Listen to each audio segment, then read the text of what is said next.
السلام على أشرف الأنبياء والمرسلين وشفيع المذنبين وحبيب إله العالمين أبي القاسم محمد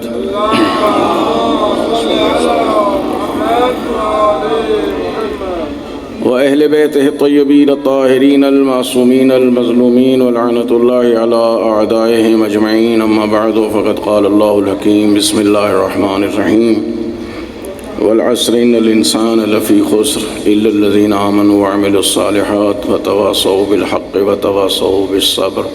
صلوات بر محمد وآل محمد صلی اللہ محمد. پروردگار عالم بحق محمد وآل محمد علیہ السلام قبلہ و کعبہ حجت الاسلام والمسلمین علامہ مرحوم محمد حسین صاحب کو جنت الفردوس میں جگہ عطا فرمائے. ان کے فرزند جناب مولانا علی رضا صاحب اور دیگر مرحومین اور آپ سب کے مرحومین کو اللہ تعالیٰ جنت الفردوس میں جگہ عطا فرمائے.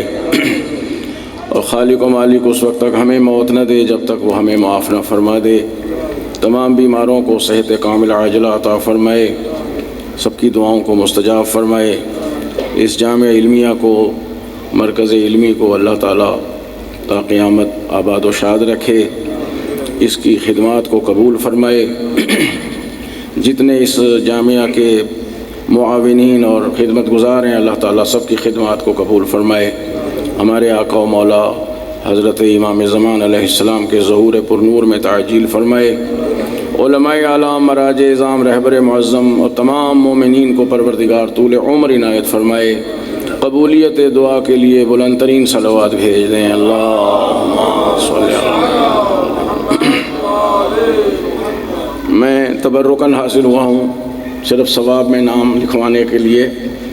علماء کرام جو ہمارے مہمان ہیں باہر سے تشریف لائے ہیں موجود ہیں اور بس 5-10 منٹ صرف آپ کی سمع خراشی کے لیے حاضر ہوا ہوں. اس سے زیادہ آپ کو زحمت نہیں دوں گا. اور تقریباً تسلسل کے ساتھ ہماری ٹوٹی پھوٹی باتوں کو آپ سنتے رہتے ہیں اور برداشت کرتے رہتے ہیں. توفیقات خیر میں اضافے کے لیے بلند ترین صلوات بھیج دیں. صلی اللہ علیہ. سورہ مبارکہ العصر کی تلاوت کرنے کی سعادت حاصل کی ہے اور ظاہر ہے کہ یہ سورہ ہے جو کثرت سے پڑھا جاتا ہے اور اس کا تعلق ہم سب سے ہے. ارشاد ہے بسم اللہ الرحمن الرحیم والعصر ان الانسان لفی خسر. قسم ہے زمانے کی، قسم ہے عصر کی، قسم ہے گزرتے ہوئے لمحات کی. ایک ایک انسان کی گزرنے والی حیات کی قسم، یہ انسان خسارے میں ہے سب کے سب. والعصر ان الانسان لفی خسر. خداوند عالم قسم کے ساتھ یعنی تاکید کے ساتھ فرما رہا ہے یہ سارے انسان خسارے میں ہیں. جب پروردگار فرما دے کہ یہ سب خسارے میں ہیں تو اس میں کوئی شک و شبے کی گنجائش نہیں رہتی. یعنی انسان مان لے اس بات کو کہ میں خسارے میں ہوں. الا الذین آمنوا وعملوا الصالحات. پھر خداوند عالم استثناء فرماتا ہے کہ ہاں وہ کچھ لوگ ہیں جو خسارے میں نہیں ہیں. وہ لوگ ہیں جو ایمان لائے اور اعمال صالح بجا لاتے رہے، آپس میں ایک دوسرے کو حق اور صبر کی نصیحت اور وصیت کرتے رہے. اور ظاہر ہے کہ مستثنیٰ ہمیشہ قلیل ہوتے ہیں، اس کی تعداد قلیل ہوتی ہے. یعنی سارے انسانوں میں اکثریت جو ہے وہ خسارے میں ہے. اس سے بڑا خسارہ اور کیا ہو سکتا ہے کہ انسان کی جو سب سے قیمتی شے ہے جسے ہم زندگی کہتے ہیں، اس دنیا کی زندگی مسلسل ختم ہوتی چلی جا رہی ہے. والعصر ان الانسان لفی خسر. کہ یہ انسان مسلسل خسارے میں ہے. یہ کوئی مالی خسارے کی بات نہیں ہو رہی ہے، کسی مادی خسارے کی بات نہیں ہے. کسی کا بجٹ خراب ہو جائے، مالی خسارہ ہو جائے، مادی خسارہ ہو جائے، جب حساب کرتا ہے سال کے آخر میں حساب کرے یا جہاں بھی اس نے حساب کتاب کے لیے ایک تاریخ فکس کی ہوئی ہے اس پہ حساب کرے تو پتہ چل جاتا ہے کہ یہاں مجھے نقصان ہو رہا ہے، پھر وہ اس نقصان کو پورا کرنے کی کوشش کرتا ہے، اس کے پاس موقع ہوتا ہے کہ وہ خسارے کو دور کرے۔ لیکن جس انسان کی حیات کی قسم کھا کے، جس زمانے کی قسم کھا کے پروردگار فرما رہا ہے یہ انسان خسارے میں ہے، اس کو اس خسارے کا پتہ اس وقت چلتا ہے جب اس کے پاس جبران کرنے کا موقع نہیں ہوتا۔ گھبرا تو نہیں رہے جی؟ اور ظاہر ہے گھبرائیں گے بھی تو میری صحت پہ کیا اثر پڑے گا؟ جو 4 لفظ میں نے کہنے وہ تو میں کہہ کے جاؤں گا۔ صلوات بھیج دیں محمد و آل محمد۔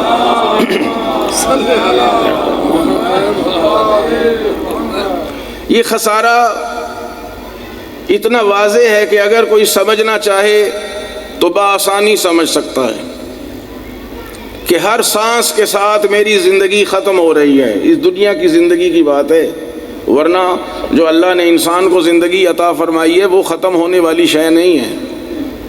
اس دنیا کی بات ہو رہی ہے کہ دنیا میں جب سے ہم اس دنیا میں آئے ہیں مسلسل ہماری زندگی ختم ہوتی چلی جا رہی ہے، ہر سانس کے ساتھ ہماری حیات کم ہو رہی ہے۔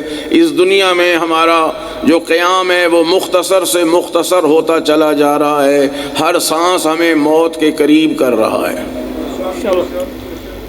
قرطبی ایک عالم گزرا ہے، وہ کہتا ہے مجھے سمجھ میں نہیں آتی تھی کہ والعصر ان الانسان لفی خسر کا کیا معنی۔ ایک برف فروش نے مجھے سمجھایا، گرمیوں کا موسم تھا، یہ اپنے گھر میں بیٹھا ہے، گلی میں برف بیچنے والا آواز لگاتا ہوا جا رہا تھا، اس سے خریدو جس کا سرمایہ مسلسل پانی میں تبدیل ہو رہا ہے۔ آپ نے دیکھا ہے کہ برف کا جب بلاک سے برف نکالتے ہیں تو اسی وقت برف پگھلنا شروع ہو جاتی ہے، قطرہ قطرہ بن کے وہ دوبارہ پانی بننا شروع ہو جاتی ہے۔ جتنی جلدی اس کی برف بک جائے اس کا فائدہ ہے، جتنی دیر میں برف بکے گی اس کا نقصان ہے۔ تو وہ کہہ رہا تھا کہ اس سے خریدو جس کا سرمایہ مسلسل پانی میں تبدیل ہو رہا ہے۔ وہ کہتا ہے یہاں سے مجھے سمجھ میں آیا والعصر ان الانسان لفی خسر، یہ انسان مسلسل خسارے میں ہے، اس لیے کہ یہ مسلسل سانس لیے جا رہا ہے اور ہر سانس کے ساتھ موت کے قریب پہنچ رہا ہے۔ انشاءاللہ نعرہ تکبیر، اللہ اکبر، نعرہ رسالت، نعرہ حیدری، یا اللہم صلی علی محمد۔ یہ ہمارا سرمایہ حیات ہے، سب سے قیمتی سرمایہ اس دنیا میں، زندگی کے لمحات۔ ہم اس سے کیا فائدہ اٹھا رہے ہیں؟ عقل مند انسان اور کامیاب تاجر وہ ہوتا ہے جو تھوڑا سرمایہ لگائے اور زیادہ فائدہ حاصل کرے۔ یہ وقت مسلسل، یہ زمانہ مسلسل، یہ دنیا مسلسل ہماری زندگی کو لے رہا ہے، ہم اس سے کیا فائدہ اٹھا رہے ہیں؟ ہم اس دنیا میں کیا اسی طرح وقت کو خرچ کرنے کے لیے آئے ہیں؟ انسان اگر غور کرے کہ میری تخلیق کا مقصد کیا ہے، میرے دنیا میں آنے کا مقصد کیا ہے، کہ بس یہی ہے کہ میں اسی طرح اپنی زندگی گزارتا ہوا دنیا سے چلا جاؤں۔ کوئی تو مقصد ہے نا زندگی کا۔ جو اس مقصد کو سمجھ لے وہی خسارے سے بچ جائے گا، اور جس نے اس زندگی کے مقصد کو نہیں سمجھا ہے ان الانسان لفی خسر، وہی انسان خسارے میں ہے۔ اور پھر آنکھ اس وقت کھلتی ہے کہ جب موت کا فرشتہ آ جاتا ہے، موت کا فرشتہ آ کے انسان سوئے ہوئے انسان کو جگاتا ہے، پھر ہوش آتی ہے کہ میری تو زندگی بڑی تیزی سے گزر گئی ہے۔ اور دیکھیں وقت رکتا نہیں ہے، کسی کے لیے یہ وقت رکتا نہیں ہے، مسلسل بڑی تیزی کے ساتھ سیکنڈ جو ہیں وہ منٹس میں، اور منٹس جو ہیں وہ گھنٹوں میں، گھنٹے دن اور ہفتے اور مہینے اور سال گزرتے چلے جا رہے ہیں۔ کسی کے لیے یہ وقت رکتا نہیں ہے۔ میں عرض کرتا ہوں گھڑی کو پکڑ کے بیٹھ جائیں، دیکھیں سوئی رک رہی ہے، انشاءاللہ سوئی کو توڑ دیں وہ الگ بات ہے، گھڑی کو بند کرنے سے وقت رکتا نہیں ہے، وقت تو گزرا چلا جا رہا ہے۔ انشاءاللہ جتنا وقت گزر رہا ہے اگر ہم نے اس سے فائدہ نہیں اٹھایا ہے تو ان الانسان لفی خسر، پھر خسران ہی خسران ہے، خسارہ ہی خسارہ ہے۔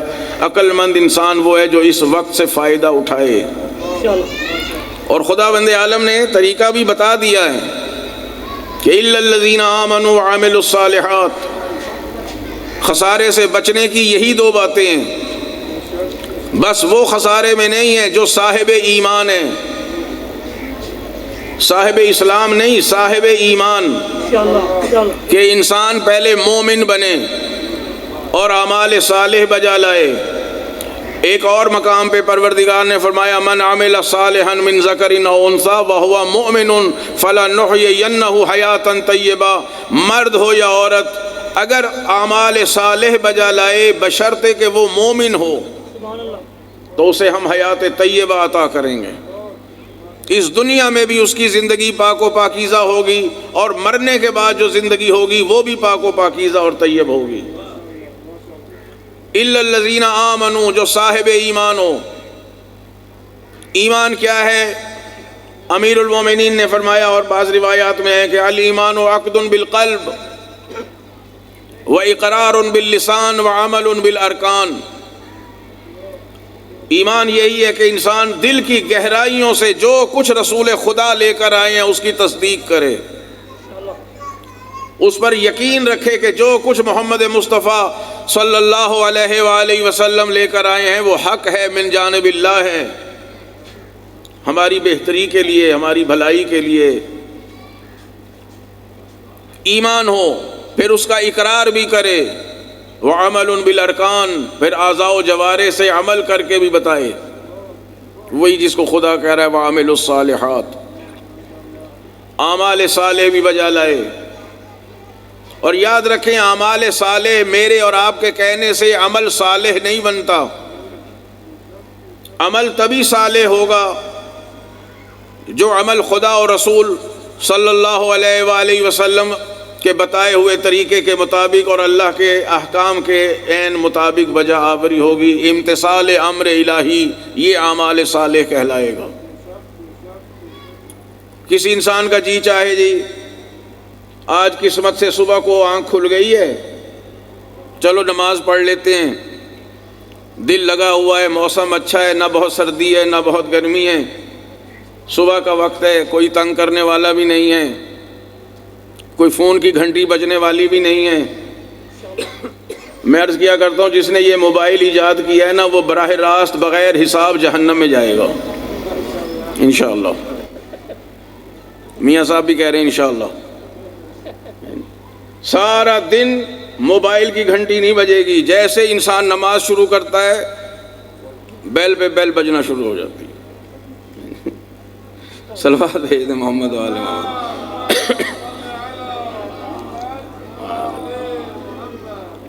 تو بہرحال دل لگا ہوا ہے، موسم اچھا ہے، وقت اچھا ہے، کوئی تنگ بھی نہیں کر رہا، بھئی صبح کی نماز پڑھنی ہے، بہت عمل اچھا ہے، عمل صالح ہے، لیکن ہمارا دل لگا ہوا ہے آج قسمت سے تو چلو 2 کے بجائے 4-5 رکعت پڑھ لیتے ہیں، اچھی چیز ہے، کوئی بری چیز تو نہیں نا۔ اب مجھے بتائیں یہ اعمال صالح ہے؟ یہ اعمال صالح نہیں ہے۔ میں نماز پڑھ رہا ہوں، نماز کے کسی بھی مقام پر میرا جی چاہتا ہے کہ کسی اور کا نام بھی لے لوں، اپنی مرضی سے جو چاہے میں نماز میں شامل کر لوں، سورہ حمد تو پڑھنی ہی پڑھنی ہے، چلو میں سورہ سجدہ بھی پڑھ لیتا ہوں، سورہ اقرا مجھے زبانی یاد ہے اس کو بھی پڑھ لیتا ہوں، کون سا میں کسی غیر کا نام لے رہا ہوں، اللہ کا ہی کلام ہے نا۔ تو اب مجھے بتائیں یہ نماز ہو جائے گی؟ یہ اعمال صالح ہوگا؟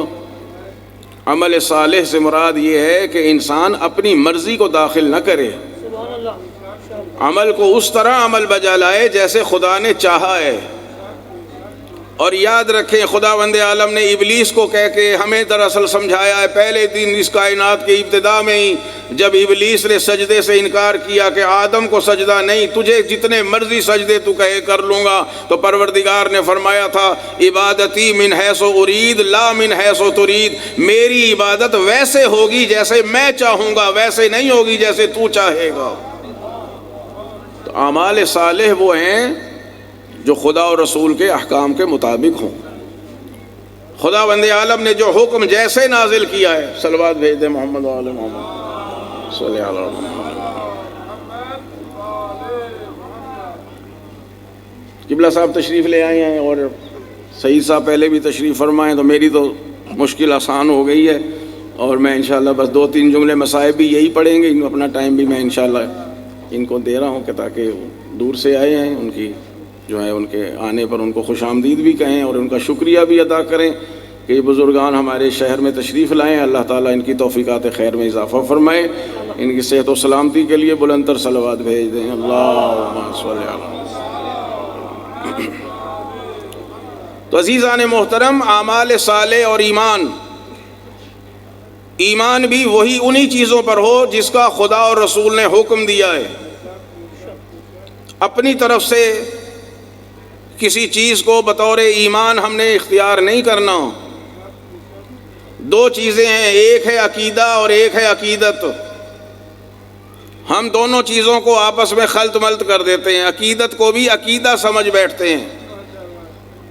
عقیدہ وہ ہے جو خدا اور رسول نے عطا فرمایا ہے، عقیدت وہ ہے جو میرے دل میں کسی کے متعلق پیدا ہو جاتی ہے۔ ہم نے عقیدے کو ترجیح دینی ہے اور اپنے عقیدے کو صحیح رکھنا ہے، صحیح بنانا ہے، جیسے خدا اور رسول چاہتے ہیں، جیسے ائمہ طاہرین علیہم الصلوۃ والسلام چاہتے ہیں۔ اعمال کو بھی ویسے بجا لانا ہے جیسے خدا نے حکم دیا ہے۔ سرور کائنات صلی اللہ علیہ وآلہ وسلم نے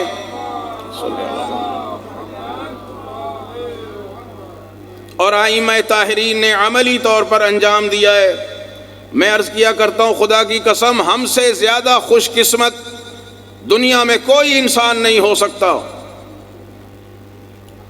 ہم شیعہ اثنا عشریہ خداوند عالم کے فضل و کرم سے بے انتہا خوش نصیب امت ہیں، خوش نصیب لوگ ہیں۔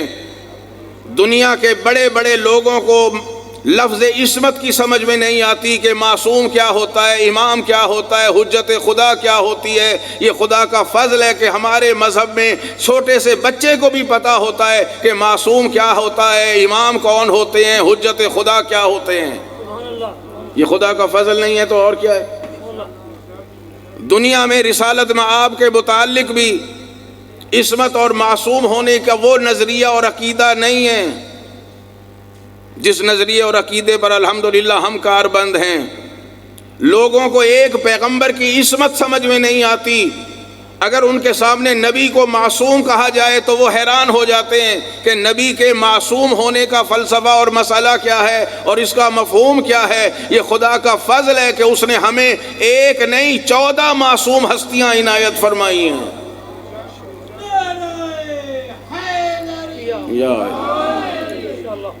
اور چھٹے آقا نے فرمایا کہ اولنا محمد، اوسطنا محمد، آخرنا محمد، کلنا محمد۔ پروردگار نے ہمیں 14 محمد عطا فرمائے ہیں جن کا قول بھی ایک ہے، فعل بھی ایک ہے، کردار بھی ایک ہے، گفتار بھی ایک ہے، علم بھی ایک ہے، شجرہ بھی ایک ہے۔ دنیا کے پاس 4 امام، کوئی کسی خاندان سے، کوئی کسی قبیلے سے، کوئی کسی علاقے سے، کسی کا علمی معیار کچھ، کسی کا علمی معیار کچھ، کسی کا نام لیں پہلے تو بندہ سمجھ میں نہیں آتا کہ یہ ہے کون، اور سمجھ میں آ بھی جائے تو پھر تحقیق کریں کس قبیلے کے ہیں، کس خاندان کے ہیں، ان کا باپ کون، ان کا دادا کون، ان کا شجرہ کہاں سے، ان کا علم کہاں سے آیا، کس کس سے علم حاصل کرتے رہے۔ ہمارے ہاں الحمدللہ اس مسئلے کی کوئی فکر و ٹینشن ہی نہیں ہے۔ 12-14 اللہ تعالیٰ نے ہمیں 14 معصوم عطا فرمائے ہیں جن کا ایک کا نام لے لیں، جو ایک کا شجرہ ہے باقی سب کا وہی شجرہ ہے، جو ایک کا علم ہے باقیوں کا بھی وہی علم ہے، جو ایک کی عصمت ہے باقیوں کی بھی وہی عصمت ہے۔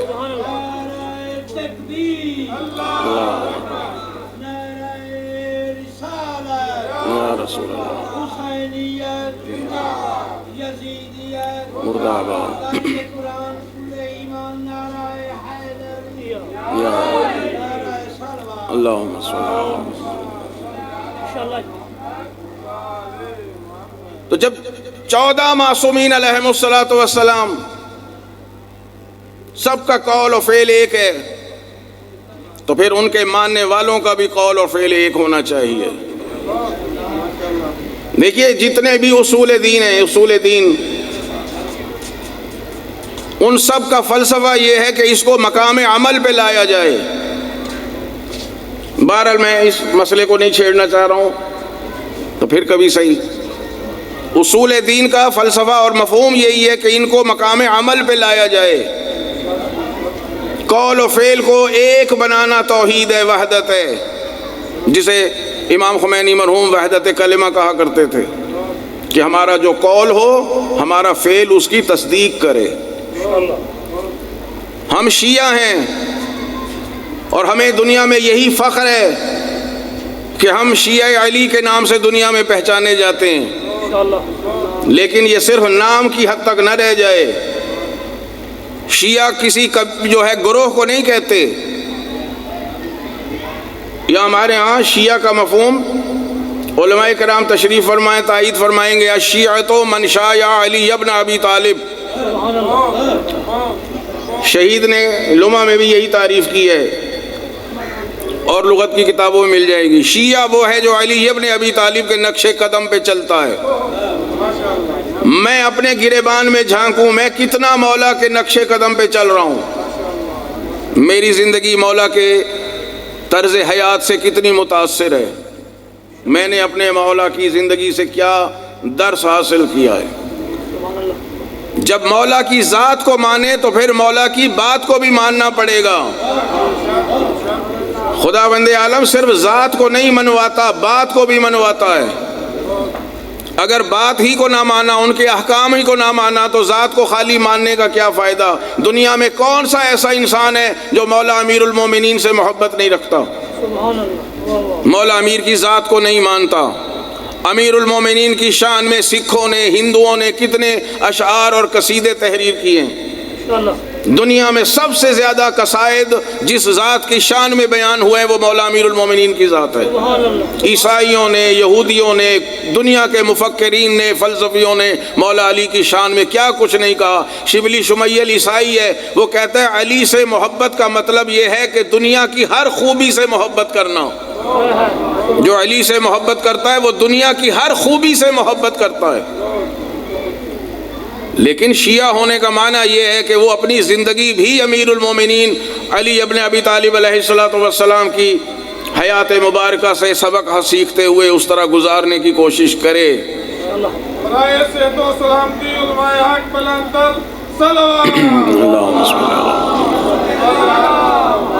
اپنی عبادتیں، اپنے اعمال، اپنا کردار، ان سب میں اللہ تعالیٰ نے ہمیں 14 معصوم رہبر عنایت فرمائے ہیں۔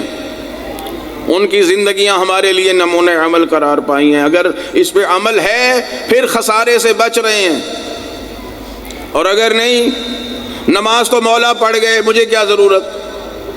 امیر المومنین پڑھا کرتے تھے ہزار ہزار رکعت، باقی ائمہ کے متعلق بھی روایات مل جاتی ہیں، اور وہ واجبات کے علاوہ، نوافل یومیہ کے علاوہ 1000 رکعت نماز پڑھ رہے ہیں۔ میرے مولا پڑھ گئے، مجھے کیا ضرورت؟ زکوٰۃ دے دی مولا نے، ایک انگوٹھی دے دی رکوع میں، بس وہ کافی ہے پوری امت کی طرف سے قیامت تک کے لیے۔ ہمیں کیا ضرورت ہے زکوٰۃ دینے کی؟ ہمیں کیا ضرورت ہے خمس دینے کی؟ امیر المومنین نماز پڑھتے تھے اپنے لیے۔ اللہ نے ہم سے 1000 رکعت روز پڑھنے کا مطالبہ نہیں کیا، اس لیے کہ ہر انسان کے سٹیٹس کے مطابق پروردگار اس پر اعمال کو لازم کرتا ہے۔ سبحان اللہ، سبحان اللہ، ماشاءاللہ۔ ہمارا مقام بس اتنا ہی ہے کہ اگر ہم 51 رکعت کم از کم پڑھ لیں تو ہم اپنے فریضے کو ادا کر دیں گے۔ زیادہ بھی اگر مشکل ہو تو چلو پروردگار کہتا ہے 17 سے کم کی رعایت نہیں دوں گا۔ سبحان اللہ۔ نہیں، 1/3 تو کم از کم واجب کر دی نا اللہ نے، اس میں رعایت نہیں ہے۔ باقی 34 رکعتیں ہیں، ہمت ہے تو پڑھ لیں، یہ خدا کا لطف نہیں ہے تو اور کیا ہے؟ لیکن ذرا غور کرنے کی بات ہے، دنیا میں ائمہ طاہرین کے علاوہ کسی کی جنت کنفرم نہیں ہے. ماشاءاللہ. انہیں اللہ تعالیٰ نے جنت کے وارث بنائے. امیر المومنین قسیم النار والجنہ ہیں. امیر المومنین کے 11 بیٹے جو ہیں وہ جنت کے جوانوں کے سردار ہیں. جناب سیدہ اس مقام پر ہیں کہ فرماتے ہیں ما عبدنا کا حق عبادتک، پروردگار جو تیری عبادت کا حق تھا وہ ہم سے ادا نہیں ہو سکتا. سبحان اللہ. وہ اس مقام پر پہنچے ہوئے ہیں کہ اتنی عبادت کرنے کے باوجود عرض کر رہے ہیں خدا کی بارگاہ میں کہ جو تیری ذات کے لائق عبادت تھی، جو تیری شان کے لائق عبادت تھی، اس عبادت کا حق ہم سے ادا نہیں ہو سکتا. سبحان اللہ. مگر آپ سے اتنی عبادت نہیں مانگی. اس کا یہ مطلب نہیں ہے کہ ہم عبادت ہی چھوڑ دیں. جتنی عبادت ہم پر اللہ تعالیٰ نے لازم اور واجب کی ہے، اس واجبات کو، ان لوازمات کو ادا کریں گے تو ہم مسلمان کہلائیں گے. شیعہ علی ابن ابی طالب وہ ہے جو امیر المومنین کے نقش قدم پر چلتا ہے. وہ امیر المومنین ہیں. اگر میرا ایمان صحیح ہوگا تو میں مومنین کی فہرست میں آؤں گا. مولا امیر المومنین ہیں، کوئی دنیا میں مومن ہو یا نہ ہو، وہ مولا امیر المومنین اپنی منزلت پر قائم و دائم ہے. یہ ہمارا فریضہ ہے کہ ہم سچے مومن بن کر اس فہرست میں داخل ہوں جن کے امیر علی ابن ابی طالب علیہ السلام ہیں. سبحان اللہ. وہ امام المتقین ہیں، کوئی متقی دنیا میں ہو یا نہ ہو، علی علیہ السلام امام المتقین ہیں. اب یہ میرے اوپر لازم ہے کہ میں صاحب تقوی بن کر متقین کی فہرست میں اپنا نام لکھواؤں تاکہ میں زبان سے امام المتقین کہنے کا حقدار بنوں. بس عزیزان محترم، خدا فرما رہا ہے اگر یہ کچھ نہیں ہے تو پھر خسارہ ہے. سبحان اللہ. بچنا ہے تو اپنے ایمان کو مکمل کرو اور صحیح العقیدہ مومن بنو. آپ اپنے اعمال کو صالح عمل بناؤ. اپنی مرضی سے انجام نہ دو بلکہ اللہ کی مرضی سے انجام دو. خدا بند عالم نے نبی کریم کو ہمارے لیے نمونہ عمل بنایا ہے. رسول پاک کے بعد ہر زمانے میں امام معصوم کو ہمارا رہبر اور ہادی اور نمونہ عمل بنایا ہے. زمانہ غیبت میں امام زمان علیہ الصلوۃ والسلام مراجع تقلید کو ہمارے لیے نمونہ عمل بنا کر گئے ہیں. ان سے ہمارا اتصال ہو. ہر شہر میں الحمدللہ مدارس دینیہ موجود ہیں. کوئی شخص اس دور میں یہ نہیں کہہ سکتا کہ جناب ہمارے پاس تو کوئی معلومات لینے کا کوئی مرکز نہیں ہے، کوئی ذریعہ نہیں ہے. اور خصوصاً اس دور میں تو کوئی انسان کہہ ہی نہیں سکتا ہے. مدارس کے ساتھ رابطہ رہنا چاہیے. علماء کرام الحمدللہ ہر شہر میں موجود ہیں، ان سے رابطہ رہنا چاہیے. انسان سیکھے میں عمل صحیح کر رہا ہوں یا نہیں. ہر انسان پر 2 چیزیں واجب ہیں، عمل کرے بھی صحیح اور عمل صحیح کرے. تو صحیح عمل کہاں سے سیکھے گا؟ اہل علم سے سیکھے گا اگر خسارے سے بچنا ہے. فرماتے ہیں وَتَوَاصَوْا بِالْحَقِّ وَتَوَاصَوْا بِالصَّبْرِ. البتہ یہ بھی انہی دونوں چیزیں جو ہیں وہ پہلی 2 سے مربوط ہیں. حق کا تعلق ایمان کے ساتھ ہے کہ آپس میں ایک دوسرے کو حق کی نصیحت کرتا رہے کہ بھائی حق پہ کار بند رہنا، عقیدہ حق والا رکھنا، ایمان اور مومن اس طرح بننا جیسے مومن بننے کا حق ہے. ایک دوسرے کو حق کی نصیحت اور وصیت کرتے رہنا. اور میرے نبی کا یہ فرمان میں عرض کر رہا ہوں، میرے نبی کا یہ فرمان یاد رکھنا، الحق مع علی و علی مع الحق. حق علی کے ساتھ ہے، علی حق کے ساتھ. ہر دور میں ہر دور میں کوئی دور گزر جائے حق ہمیشہ علی کے ساتھ اور علی ہمیشہ حق کے ساتھ. اور حضور نے دعا کی اللہم ادر الحق معہو ہے سدار، پروردگار حق کو ادھر پھیر دے جدھر علی پھر جائیں، حق کو ادھر موڑ دے جدھر علی مڑ جائیں. اور وتواصوا بالصبر، اس کا تعلق اعمال صالح کے ساتھ. بے صبری میں عمل نہیں کرنے، اعمال صالح میں صبر دکھانا ہے. اور صبر کا بہترین مظہر کربلا میں نظر آتا ہے. بس 2 جملے اور آپ کی زحمت تمام. چونکہ جب تک کربلا والوں کا تذکرہ نہ ہو جائے ذکر مکمل نہیں ہوتا ہے. کس عظیم منزل صبر پہ فائز ہیں فرزند رسول. کتنے جنازے اٹھائے ہیں سید الشہداء نے. یہ بعض پڑھنے والے ہم جیسے لوگ کم علمی کی بنا پر عجیب عجیب جملے کہہ جاتے ہیں صرف نفسیاتی اثر ڈالنے کے لیے، ورنہ سید الشہداء کا جو صبر ہے، رہتی دنیا تک صبر حسین مشہور و معروف ہے، کائنات میں شاید کوئی ایسا صابر نہ ہو جتنے بڑے صابر سید الشہداء ہیں۔ ایک ایک عالم کا جنازہ، ایک ایک شہید کا جنازہ اٹھایا ہے سید الشہداء نے خود، ہر شہید کا جنازہ اٹھانے خود تشریف لاتے تھے۔ استاد محترم قبلہ یار شاہ صاحب پڑھا کرتے تھے کہ پہلے شہید سے لے کر جو امام کی زندگی میں آخری شہید ہے، سب کے جنازے خود اٹھائے ہیں اور جنازوں پر پہنچے ہیں۔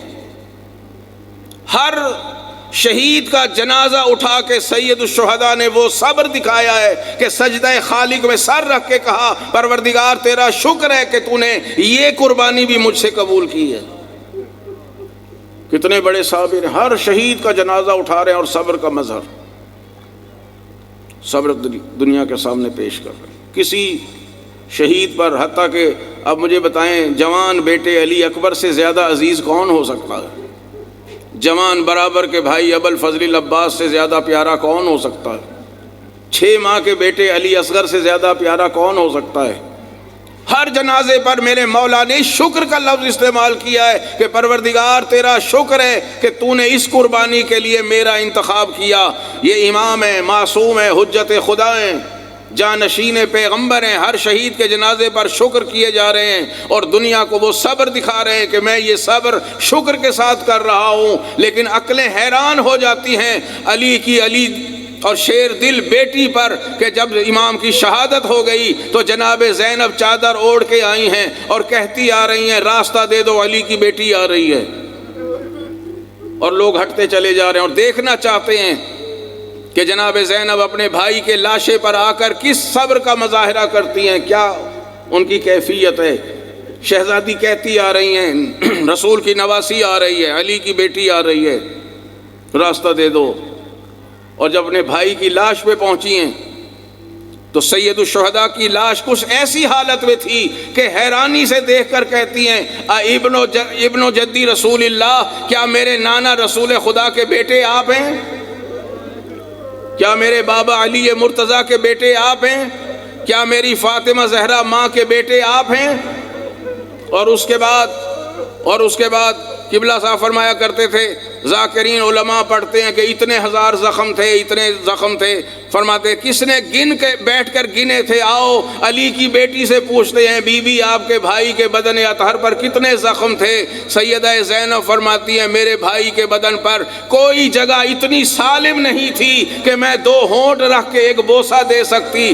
آخر بی بی نے گردن کی کٹی ہوئی رگوں پر اپنے لبہائے مبارک رکھ کے کہا بھیا یہ ماں فاطمہ زہرا کی طرف سے بوسہ ہے۔ اور یہ کہنے کے بعد آپ نے دستے دعا کے لیے اپنے ہاتھ اٹھائے دعا کے لیے کہ پروردگار اللہم تقبل منا ھذا القربان، پروردگار ہماری اس قربانی کو قبول فرما۔ اور پھر کہا پروردگار میں تیرا شکر ادا کرتی ہوں کہ تو نے اس قربانی کے لیے میرے خاندان کا انتخاب کیا۔